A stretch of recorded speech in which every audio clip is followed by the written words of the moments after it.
नमस्कार, मैं टेट पर आपका स्वागत है। आज के क्लास में भारतीय राज्य व्यवस्था के अंतर्गत संवैधानिक विकास पर बात करने वाले हैं। संवैधानिक विकास के अंतर्गत आज के क्लास में उन सभी प्रश्नों को देखेंगे जो प्रश्न कभी यूपीएससी या किसी स्टेट पीसीएस में पूछे गए हैं। आइए क्लास की शुरुआत करते हैं और पहला प्रश्न लेते हैं। 1773 ईस्वी में पारित किए एक्ट को सामान्यतः किस नाम से जाना जाता है? प्रश्न है कि 1773 ईस्वी में पारित किए गए एक्ट को सामान्यतः किस नाम से जाना जाता है? आप देख सकते हैं यह यूपी पीसीएस 1994 में पूछा हुआ प्रश्न है। ऑप्शन दिया हुआ है रेगुलेटिंग एक्ट, कंपनी एक्ट, अस्थाई बंदोबस्त या पिट्स इंडिया एक्ट। इसका सही आंसर हो जाएगा रेगुलेटिंग एक्ट। अगला प्रश्न है कि ईस्ट इंडिया कंपनी ने किस वर्ष कलकत्ता में सर्वोच्च न्यायालय की स्थापना की थी? ईस्ट इंडिया कंपनी ने किस वर्ष कलकत्ता में सर्वोच्च न्यायालय की स्थापना की थी? तो 1773 ईस्वी में। ठीक है, किस एक्ट के तहत हुआ था? तो रेगुलेटिंग एक्ट 1773 के तहत ही। तो सही आंसर हो जाएगा ऑप्शन सी 1773। अगला प्रश्न है कि रेगुलेटिंग एक्ट 1773 के तहत बनने वाले प्रथम गवर्नर जनरल कौन थे? प्रश्न है कि रेगुलेटिंग एक्ट 1773 के तहत बनने वाले प्रथम गवर्नर जनरल कौन थे? तो प्रथम गवर्नर जनरल कौन थे?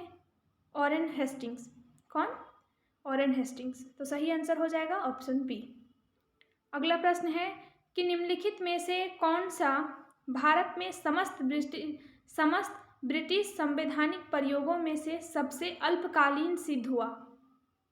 कह रहा है कि निम्नलिखित में से कौन सा भारत में समस्त ब्रिटिश संवैधानिक प्रयोगों में से सबसे अल्पकालीन मतलब जो बहुत कम समय तक रहा। तो सबसे कम समय तक कौन सा रहा था? नीचे दिया हुआ है option. Government of India act 1919, charter act 1813, पिट्स India Act 1784 और गवर्नमेंट ऑफ इंडिया एक्ट 1935। तो इन चारों में से सबसे छोटा पिट्स इंडिया एक्ट 1784 का था। इसका सही आंसर हो जाएगा option C Pitt's India Act 1784। अगला प्रश्न है कि बोर्ड ऑफ कंट्रोल की स्थापना किस एक्ट के अंतर्गत की गई थी? तो बोर्ड ऑफ कंट्रोल, जिसे शॉर्ट में बीओसी के नाम से जाना जाता है, इसकी स्थापना 1784 का पिट्स इंडिया एक्ट के तहत किया गया था, जो बहुत कम दिनों तक रहा। इसके बाद फिर एक नया एक्ट आ जाता है 1786 का एक्ट। तो यह बहुत ही कम दिनों तक रहा था, केवल 2 साल तक ही, और इसीलिए इसको मतलब अल्पकालीन एक्ट के नाम से भी जाना जाता है। और बोर्ड ऑफ कंट्रोल की स्थापना इसी के तहत हुआ था। अगला प्रश्न है कि नियंत्रण बोर्ड के सदस्यों तथा कर्मचारियों के वेतन भारतीय राजस्व में से देने की व्यवस्था किस एक्ट में की गई थी? कह रहा है कि जो बोर्ड ऑफ कंट्रोल, नियंत्रण बोर्ड का जो स्थापना हुआ, इसके सदस्यों तथा कर्मचारियों के वेतन भारतीय राजस्व में से देने की जो व्यवस्था हुई थी, यह किस एक्ट के तहत हुई थी? तो 1793 के चार्टर एक्ट में ऐसा कहा गया था कि नियंत्रण बोर्ड के सदस्यों तथा कर्मचारियों को जो वेतन मिलेगा यह भारतीय राजस्व में से मिलेगा। तो यह 1793 ईस्वी का चार्टर एक्ट के द्वारा यह नियम लाया गया था। तो सही आंसर हो जाएगा ऑप्शन सी। अगला प्रश्न है कि किस एक्ट के द्वारा कंपनी ने भारत के साथ व्यापार करने के एकाधिकार को छीन लिया? कह रहा है किस एक्ट के द्वारा कंपनी ने भारत के साथ व्यापार करने के अधिकार को छीन लिया? तो 1813 ईस्वी का चार्टर एक्ट। प्रश्न क्या है कि किस एक्ट के द्वारा कंपनी ने भारत के साथ व्यापार करने के एकाधिकार को छीन लिया?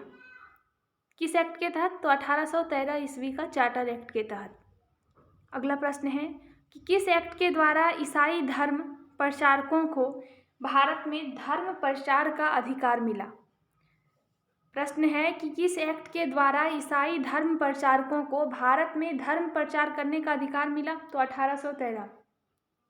1813 एक्ट के तहत ही जो कंपनी ने भारत के साथ व्यापार करने के एकाधिकार को भी छीना था।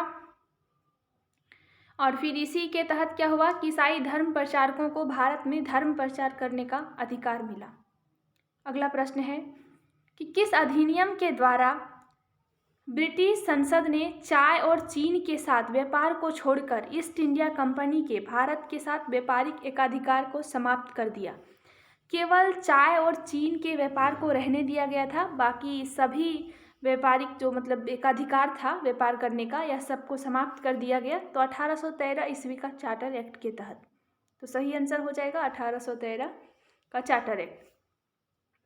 अगला प्रश्न है कि निम्नलिखित में से किससे या किनसे भारत में अंग्रेजी शिक्षा की नींव पड़ी।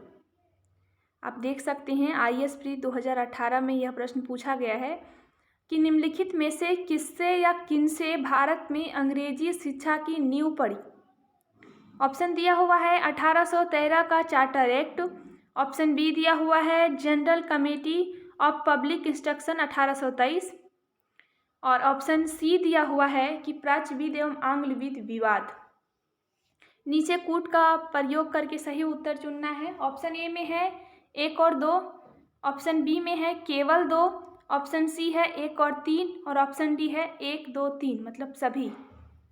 तो अंग्रेजी शिक्षा की जो नींव पड़ी थी भारत में, इसमें प्राच्यविद और आंग्लविद विवाद का भी हिस्सा था। General committee of public instruction 1823 का भी हिस्सा था, और 1813 का चार्टर एक्ट का भी इसमें हिस्सा था। तो सही आंसर हो जाएगा ऑप्शन डी 1, 2 और 3। अगला प्रश्न है कि चार्टर एक्ट 1813 के संबंध में निम्नलिखित कथनों पर विचार कीजिए। आप देख सकते हैं कि IAS प्री 2019 में यह प्रश्न पूछा गया है। चार्टर एक्ट 1813 के संबंध में निम्नलिखित कथनों पर विचार कीजिए। क्या दिया हुआ है कथन देखिए। इसने भारत में ईस्ट इंडिया कंपनी के व्यापारिक एकाधिकार को चाय के व्यापार तथा चीन के साथ व्यापार को छोड़कर समाप्त कर दिया। तो एकदम सही है।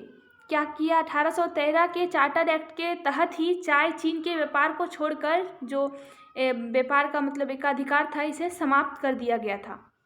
तो एक तो सही है। आगे देखिए, दूसरा दिया हुआ है कि इसने कंपनी द्वारा अधिकार में लिए गए भारतीय राज्य क्षेत्रों पर ब्रिटिश राज अर्थात क्राउन की संप्रभुता को सुदृढ़ कर दिया। ये भी सही है। अगला लिखा हुआ है कि भारत का राजस्व अब ब्रिटिश संसद के नियंत्रण में आ गया। तो जी नहीं, अभी पूरे तरह से भारत का राजस्व ब्रिटिश संसद के नियंत्रण में नहीं आया था इस एक्ट के तहत। तो फिर सी नंबर वाला गलत है, बाकी 1 और 2 सही है। तो कह रहा है कि उपयुक्त में से कौन सा कथन सही है। ऑप्शन ए दिया हुआ 1 और 2, 2 और 3, 1 और 3, 1, 2 और 3। तो सही आंसर हो जाएगा ऑप्शन ए 1 और 2। अगला प्रश्न है कि 1833 ईस्वी के चार्टर एक्ट के समय भारत में गवर्नर जनरल कौन था। 1833 ईस्वी के चार्टर एक्ट के समय भारत में गवर्नर जनरल कौन था। तो 1833 ईस्वी के चार्टर एक्ट के समय भारत के governor general Lord William Bentinck थे। कौन? Lord William Bentinck. अगला प्रश्न है कि किस चार्टर एक्ट के अंतर्गत भारत में दास प्रथा को अवैध घोषित कर दिया गया। अवैध घोषित कर दिया गया दास प्रथा को किस चार्टर एक्ट के तहत। तो 1833 ईस्वी के चार्टर एक्ट के तहत। अगला प्रश्न है कि किस अधिनियम ने भारतवासियों को अपने देश के प्रशासन में कुछ हिस्सा लेना संभव बनाया। किस अधिनियम ने भारतवासियों को अपने देश के प्रशासन में कुछ हिस्सा लेना संभव बनाया। तो चार्टर एक्ट 1833 के अधिनियम ने। तो सही आंसर हो जाएगा ऑप्शन ए चार्टर एक्ट 1833। अगला प्रश्न है कि सेवाओं में महत्वपूर्ण पदों के लिए प्रतियोगी परीक्षाओं का आयोजन किस एक्ट के अंतर्गत किया गया। तो सेवाओं में महत्वपूर्ण पदों के लिए प्रतियोगी परीक्षाओं का आयोजन 1853 का चार्टर एक्ट के तहत किया गया।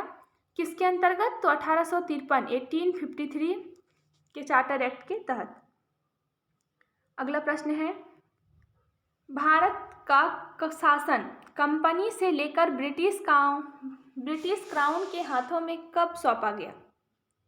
भारत का शासन कंपनी से लेकर ब्रिटिश क्राउन के हाथों कब सौंपा गया? तो भारत शासन अधिनियम 1858 के तहत। ठीक है, किसके तहत? तो भारत शासन अधिनियम 1858 के तहत। अगला प्रश्न है कि भारतीय स्वतंत्रता का मैग्ना कार्टा कौन सा अधिनियम को माना जाता है? तो 1858 ईस्वी का भारत शासन अधिनियम को मैग्ना कार्टा कहा गया है। अगला प्रश्न है कि निम्नलिखित में से किसके द्वारा भारत के लिए सेक्रेटरी ऑफ स्टेट का पद सृजित किया गया? कह रहा है निम्नलिखित में से किसके द्वारा भारत के लिए सेक्रेटरी ऑफ स्टेट का पद सृजित किया गया था? तो भारत शासन अधिनियम 1858 के द्वारा। किसके द्वारा? तो भारत शासन अधिनियम 1858। अगला प्रश्न है भारत सरकार अधिनियम 1858 के संबंध में निम्नलिखित कथनों में से कौन सा कथन सही है?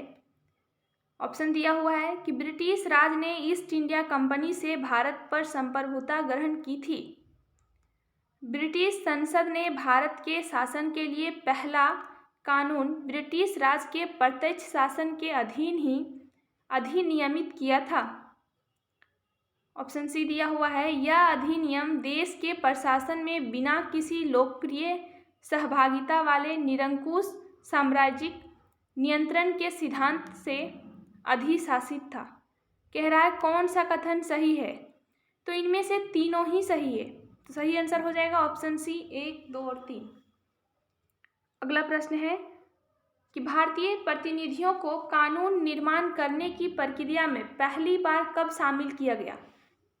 भारतीय प्रतिनिधियों को कानून निर्माण करने की प्रक्रिया में पहली बार शामिल 1861 में किया गया था। कब? 1861 में, 1861 में। अगला प्रश्न है गवर्नर जनरल को अध्यादेश जारी करने का अधिकार किस अधिनियम से प्राप्त हुआ? तो गवर्नर जनरल को अध्यादेश जारी करने का अधिकार जो मिला यह 1861 के तहत मिला। किसके तहत? 1861 के तहत। अगला प्रश्न है कि भारतीय परिषद अधिनियम 1861 के संबंध में निम्नलिखित कथनों में कौन सा कथन सही है? सुनिएगा ऑप्शन। इस अधिनियम ने गवर्नर जनरल की शासी परिषद में गैर सरकारी सदस्यों को सम्मिलित कर लोकप्रियता का एक फूट डाल दिया। आगे लिखा हुआ है कि सदस्यों का नाम निर्दिष्ट किया जाता था तथा उनके कार्यों को अनन्य रूप से उन विधायी प्रस्तावों के विचार तक सीमित कर दिया जाता था जो गवर्नर जनरल द्वारा इसके समक्ष बोले जाते थे। ऑप्शन सी दिया हुआ है कि गवर्नर जनरल के पास प्रभावी विधायी शक्ति नहीं थे। कह रहा है कौन सा कथन सही है? तो गवर्नर जनरल के पास प्रभावी विधायी शक्ति नहीं थे। इसको छोड़ दीजिए तो दोनों ही सही है, 1 और 2 सही है। ठीक है, तो इसका सही आंसर हो जाएगा ऑप्शन ए, 1 और 2 सही है। अगला प्रश्न है कि भारत में चुनावी पद्धति की शुरुआत किस अधिनियम के द्वारा हुई थी? तो भारत में चुनावी पद्धति की शुरुआत 1892 ईस्वी का जो अधिनियम था 1892 ईस्वी का, इसके तहत किया गया। तो सही आंसर हो जाएगा 1892 ईस्वी। अगला प्रश्न है कि निम्नलिखित में से किस अधिनियम द्वारा भारतीयों को विधान परिषदों में बजट पर प्रश्न पूछने की शक्ति प्राप्त हुई? मतलब बजट पर वे प्रश्न पूछ सकते थे, ऐसा अधिकार दिया गया भारतीयों को। तो किस अधिनियम के तहत? तो भारत परिषद अधिनियम 1892 ईस्वी के तहत।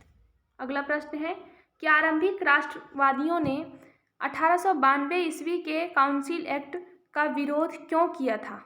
देखिए, इस पर ध्यान से देखिएगा कि आरंभिक राष्ट्रवादियों ने 1892 ईस्वी के काउंसिल एक्ट या अधिनियम का विरोध क्यों किया था? ऑप्शन ए दिया हुआ है कि शाही परिषद के सदस्यों की संख्या बढ़ा दी गई थी, इसलिए प्रांतीय परिषदों के सदस्यों की संख्या बढ़ा दी गई थी, इसलिए परिषदों को वार्षिक बजट पर चर्चा करने का अधिकार दे दिया गया था, इसलिए इस एक्ट ने सार्वजनिक कोषों पर भारतीयों को नियंत्रण नहीं दिया था, इसलिए। तो इसमें देखिए, इसका जो सही आंसर है ऑप्शन डी है। कह रहा है कि इस एक्ट ने सार्वजनिक कोषों पर भारतीयों को नियंत्रण नहीं दिया था, इसीलिए इसका विरोध हुआ।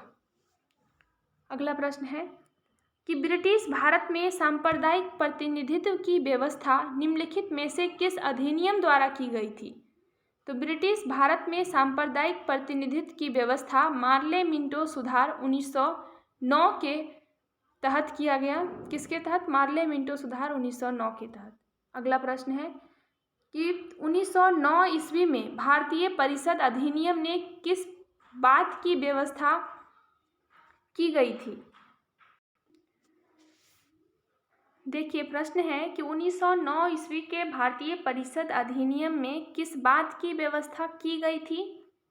तो सांप्रदायिक प्रतिनिधित्व की बात कही गई थी 1909 में। तो इसका सही आंसर हो जाएगा ऑप्शन बी। अगला प्रश्न है कि भारतीय परिषद अधिनियम 1909 में मुसलमानों को दिए गए पृथक निर्वाचन प्रणाली के अधिकार की मांग मुस्लिम प्रतिनिधियों ने किसके नेतृत्व में किया? प्रश्न को ध्यान से समझिएगा। कह रहा है कि भारतीय परिषद अधिनियम 1909 में मुसलमानों को दिए गए जो पृथक निर्वाचन प्रणाली जो दिया गया था मुसलमानों को, मुस्लिम लोगों को, इसके अधिकार की मांग मुस्लिम प्रतिनिधियों ने किसके नेतृत्व में किया? उनको जो ये अधिकार मिला, इसका मतलब उन्होंने किसके प्रतिनिधित्व में इस चीज़ की मांग कर रही थी? ठीक है, तो आगा खां के नेतृत्व में मुस्लिम प्रतिनिधियों ने मांग की थी। किनके नेतृत्व में? आगा खां के नेतृत्व में। अगला प्रश्न है कि ब्रिटिश भारत में सांप्रदायिक प्रतिनिधित्व की व्यवस्था निम्नलिखित में से किस अधिनियम द्वारा की गई थी? तो सांप्रदायिक प्रतिनिधित्व की जो व्यवस्था थी यह मार्ले मिंटो सुधार 1909 ईस्वी के द्वारा आया था। तो सही आंसर हो जाएगा ऑप्शन बी, मार्ले मिंटो सुधार 1909। अगला प्रश्न है कि मॉन्टेग्यू चेम्सफोर्ड सुधार किस अधिनियम से संबंधित है? तो मॉन्टेग्यू चेम्सफोर्ड सुधार जो है यह भारत शासन अधिनियम 1909 से संबंधित है। मार्ले मिंटो सुधार 1909 से संबंधित था और मॉन्टेग्यू चेम्सफोर्ड सुधार 1919 से, 1919 को 1909 बोल दिए थे। मॉन्टेग्यू चेम्सफोर्ड सुधार 1919 से संबंधित है। किससे? 1919 से। अगला प्रश्न है कि केंद्र में कौन सा एक्ट द्विसदनीय विधायिका लाया? तो केंद्र में जो द्विसदनीय विधायिका लाया गया था यह मॉन्टेग्यू चेम्सफोर्ड सुधार के अंतर्गत आया था, अर्थात 1919 का एक्ट के तहत आया था। तो सही आंसर हो जाएगा ऑप्शन सी। अगला प्रश्न है कि भारत सरकार अधिनियम 1919 के बारे में निम्नलिखित में से कौन सा कथन सही नहीं है? ध्यान रहे क्या है प्रश्न, सही नहीं है। इसने सांप्रदायिक प्रतिनिधित्व की प्रथा को आगे बढ़ाया। अगला प्रश्न है तो सांप्रदायिक प्रतिनिधित्व की प्रथा कह रहा है कौन सा नहीं आगे बढ़ाया? तो इन्होंने बढ़ाया था, तो सही है। अगला प्रश्न है इसने केंद्रीय कार्यपालिका के विधानमंडल के प्रति उत्तरदायी बनाया। अगला जो ऑप्शन है इसे मॉन्टेग्यू चेम्सफोर्ड सुधार के नाम से भी जाना जाता है, तो यह भी सही है। आगे लिखा हुआ है कि इसने केंद्रों और प्रांतों के उत्तरदायित्वों को स्पष्ट पृथक करते हुए संघवाद का मार्ग प्रशस्त किया। तो जी नहीं, 1919 ईस्वी के अधिनियम में ऐसी कोई बात नहीं कही गई थी। तो इसमें से कह रहा है कि कौन सा कथन सही नहीं है? तो ऑप्शन डी सही नहीं है। अगला प्रश्न है कि भारतीयों में महिलाओं को मत देने का अधिकार प्रथम बार किस अधिनियम द्वारा दिया गया? तो भारत में महिलाओं को मत देने का अधिकार जो प्रथम बार 1919 के अधिनियम के द्वारा लाया गया था। किसके तहत? 1919, जिसे क्या कहा जाता है? मॉन्टेग्यू चेम्सफोर्ड सुधार। अगला प्रश्न है कि केंद्रीय लोक सेवा आयोग का गठन किस अधिनियम के तहत किया गया? तो केंद्रीय लोक सेवा आयोग का गठन भी 1919 के अधिनियम के तहत ही किया गया था। तो सही आंसर हो जाएगा 1919। अगला प्रश्न है कि केंद्रीय विधानसभा के निम्नांकित में से कौन सा निर्वाचन भारत शासन अधिनियम 1919 के तहत हुआ? कह रहा है केंद्रीय विधानसभा के निम्नांकित में से कौन सा निर्वाचन भारत शासन अधिनियम 1919 के तहत हुआ? कौन सा निर्वाचन? तो 1926 का, 1937 का, 1945 का, कौन सा? नीचे कूट दिया हुआ है। ऑप्शन ए में केवल 1, ऑप्शन बी 2 और 3 और ऑप्शन सी 1 और 3। तो 2 जो निर्वाचन हुआ था, एक 1926 वाला और एक 1945 वाला। यह भारत शासन अधिनियम 1919 के तहत हुआ था, तो इसका सही आंसर हो जाएगा ऑप्शन सी। अगला प्रश्न है कि 1919 के भारत शासन अधिनियम की निम्नलिखित में से कौन सी प्रमुख विशेषताएं हैं? किसका विशेषता पूछा है? 1919 के भारत शासन अधिनियम। देखिए, पहला विशेषता कह रहा है कि प्रांतों की कार्यकारिणी सरकार में द्वैत शासन की व्यवस्था, तो यह सही है। आगे लिखा हुआ है कि मुसलमानों के लिए पृथक सांप्रदायिक निर्वाचन मंडल की व्यवस्था। तो देखिए, मुसलमानों के लिए जो सांप्रदायिक निर्वाचन मंडल की व्यवस्था हुई थी यह 1909 के तहत हुआ था, ना कि 1919। 1919 में सिखों को सांप्रदायिक निर्वाचन मंडल की व्यवस्था हुई थी, मुसलमानों के लिए नहीं। ठीक है, तो ये वाला गलत है। आगे लिखा हुआ है कि केंद्र द्वारा प्रांतों की विधायनी शक्ति का हस्तांतरण, तो ये सही हुआ है। तो कह सकते हैं कि इनमें से कौन सी विशेषता है 1919 के भारत शासन अधिनियम की? तो 1 और 3, तो सही आंसर हो जाएगा ऑप्शन सी 1 और 3। अगला प्रश्न है कि संघीय प्रणाली का पहला प्रयास भारत सरकार अधिनियम द्वारा किया गया। संघीय प्रणाली का जो पहला प्रयास किया गया यह भारत शासन अधिनियम किसके तहत हुआ? 1909 के तहत, 1935, 1919 या इनमें से कोई नहीं? तो 1935 के द्वारा किया गया संघीय प्रणाली का पहला प्रयास 1935 के अधिनियम के तहत। अगला प्रश्न है कि 1935 के अधिनियम द्वारा स्थापित संघ में अवशेष शक्तियां किसको दी गई थीं? तो 1935 के अधिनियम द्वारा स्थापित संघ में अवशेष शक्तियां गवर्नर जनरल को दी गई थी। किसे? गवर्नर जनरल को। आप देख सकते हैं, यह 2018 IAS प्री में पूछा हुआ प्रश्न है। अगला प्रश्न देखते हैं।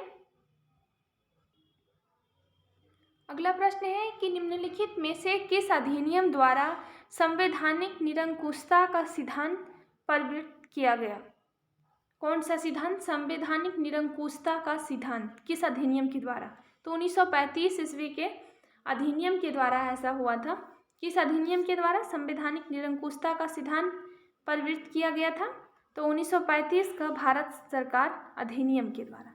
अगला प्रश्न है कि निम्नलिखित में से किस अधिनियम द्वारा भारत में प्रांतों को स्वायत्तता प्रदान की गई थी? प्रांतों को जो स्वायत्तता प्रदान की गई थी यह भारत शासन अधिनियम 1935 के तहत किया गया था, तो सही आंसर हो जाएगा ऑप्शन सी। अगला प्रश्न है कि भारतीय संविधान में आपात उपबंध कहाँ से लिए गए हैं? ब्रिटिश संविधान से, आयरिश संविधान से, जापानी संविधान से या भारत सरकार अधिनियम 1935 से? तो भारतीय संविधान में जो आपात उपबंध है यह भारत सरकार अधिनियम 1935 के एक्ट से लिया गया है, तो सही आंसर हो जाएगा ऑप्शन बी। अगला प्रश्न है कि 1935 का गवर्नमेंट ऑफ इंडिया एक्ट क्यों महत्वपूर्ण है? कह रहा है यह भारतीय संविधान का प्रमुख स्रोत है, इसके द्वारा भारत को स्वतंत्रता मिली, इसमें भारत का विभाजन उल्लिखित है, इसके द्वारा रियासतें समाप्त हुई। यह क्यों महत्वपूर्ण है? तो इसका महत्वपूर्ण का एक सबसे जो बड़ा कारण है कि यह भारतीय संविधान का प्रमुख स्रोत है। इसका सही आंसर हो जाएगा ऑप्शन ए कि यह भारतीय संविधान का प्रमुख स्रोत है। बहुत सारे उपबंध जो है यहाँ से लिए गए हैं। अगला प्रश्न है कि किस अधिनियम की प्रमुख विशेषता प्रांतीय स्वायत्तता थी? तो जो प्रांतों को स्वायत्तता दी गई थी यह 1935 के अधिनियम के तहत दिया गया था, तो यह 1935 की अधिनियम की प्रमुख विशेषता थी, तो इसका सही आंसर हो जाएगा ऑप्शन ए। अगला प्रश्न है कि भारत शासन अधिनियम 1935 द्वारा स्थापित संघ में अवशिष्ट शक्तियां किसे दी गई थी? तो गवर्नर जनरल को। भारत शासन अधिनियम 1935 द्वारा स्थापित जो संघ में अवशिष्ट शक्तियां थीं यह शक्ति गवर्नर जनरल को दिया गया था। अगला प्रश्न है कि भारत के संविधान में केंद्र और राज्यों के बीच किया गया शक्तियों का विभाजन इनमें से किस उल्लिखित योजना पर आधारित थी? मार्ले मिंटो सुधार 1909, मॉन्टेग्यू चेम्सफोर्ड अधिनियम 1919, भारत शासन अधिनियम 1935 या भारतीय स्वतंत्रता अधिनियम 1947? तो केंद्र और राज्यों के बीच जो शक्ति का विभाजन हुआ, यह मतलब जिसके विभाजन के बारे में जो लिखा हुआ था, यह भारत शासन अधिनियम 1935 की योजना पर आधारित है। कहाँ इसके बारे में मतलब वर्णन है, तो भारत सरकार अधिनियम 1935 में। अगला प्रश्न है, एक संघीय व्यवस्था और केंद्र में द्वैध शासन भारत में लागू किया गया। तो एक संघीय व्यवस्था और केंद्र में द्वैध शासन 1935 के अधिनियम के तहत लाया गया। प्रांतों में द्वैध शासन पूछे तो 1919 और केंद्र में पूछे तो 1935। अगला प्रश्न है कि भारत में संघीय न्यायालय की रचना का समर्थन निम्नलिखित में से किस अधिनियम के द्वारा किया गया। तो इसका भी सही आंसर हो जाएगा भारत सरकार अधिनियम 1935। अगला प्रश्न है कि किस अधिनियम के फलस्वरूप बर्मा भारत से अलग हुआ। तो गवर्नमेंट ऑफ इंडिया एक्ट 1935 के तहत ही बर्मा अलग हुआ था। तो सही आंसर हो जाएगा गवर्नमेंट ऑफ इंडिया एक्ट 1935। अगला प्रश्न है कि भारत सरकार अधिनियम 1935 से केंद्र में द्वैध शासन आरंभ हुआ, यह कथन है। और एक और कथन है कि प्रांतों को प्रांतीय स्वतंत्रता प्रदान की गई।